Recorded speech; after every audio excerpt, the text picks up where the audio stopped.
Innovators, leaders, headliner. Join us as we meet the people behind the weather headline. The National Hurricane Center has a new director. Dr. Michael Brennan tells us his plans for stepping into this role and how his team is pushing new forecast products forward to help the public make more informed tropical decisions than ever before. Let's talk a little bit about some of the two important changes that we're getting from the National Hurricane Center. First is that we now have a 7-day outlook instead of a 5. Explain that to our viewers.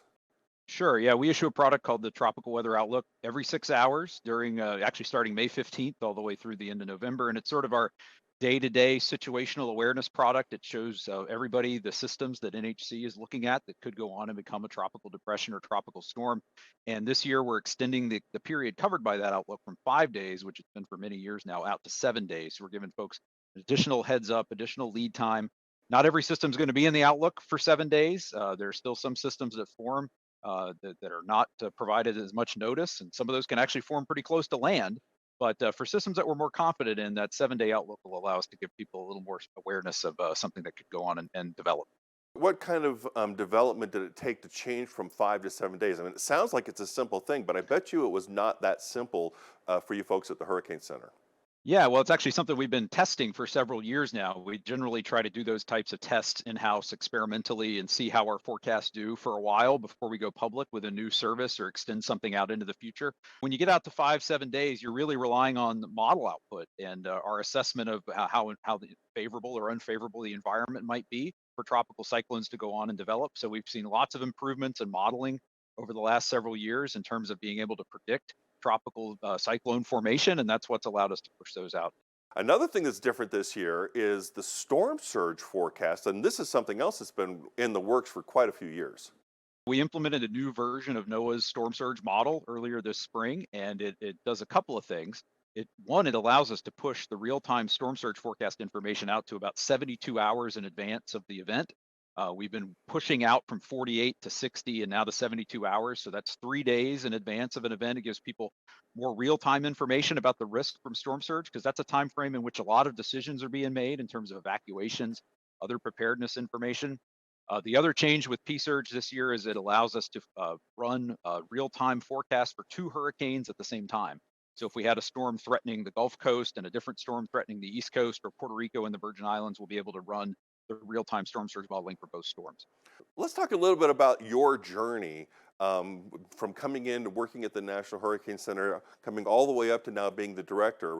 You know, I had a lot of years of experience forecasting hurricanes, leading the hurricane specialist unit through this last several years of very active hurricane seasons in terms, especially for impacts to the United States, multiple major hurricane landfalls. So now stepping into the director role, I have that sort of higher level responsibility, but it's really the staff here. We have a federal staff of about 45 to 50 people who really make this place work, and they put their heart and soul into every word of every product that comes out of this building, and we all take it so seriously. And it's just a huge mission that we're all very proud of, and we're all very dedicated to. This is your first year as the director of the National Hurricane Center. So, how has your year changed over the last little bit? I sort of stepped into the role in early April, sort of right in the middle of our outreach and run up to the hurricane season, being out there leading the messaging efforts and getting people aware and sort of helping to spread the message about the risk that are associated with hurricanes, both here in the United States. We have a big role in the international community here in our region, in the Caribbean, Central America, all the way up to Bermuda and Canada. So we cover a huge area that requires a lot of coordination and effort. And you have a great staff here at the Hurricane Center that really makes all that happen. You have a lot of people who are working for you tirelessly all year long, and now Yeah. you're in front of the camera and you're the one that, I guess, the face that everybody sees and recognizes. How does that help you or make it more difficult for you to actually focus on the forecast? Well, I mean, I'm really helping to voice what everyone else here is putting together. I mean, we have people working on, the hurricane forecast, the storm surge forecast, the forecast for marine hazards, the coordination internationally and domestic, all the messaging, all the words, all the watches and warnings that are coordinated, not just from here at the Hurricane Center, but throughout the National Weather Service internationally. So it's really an honor to be able to sort of be the face of that.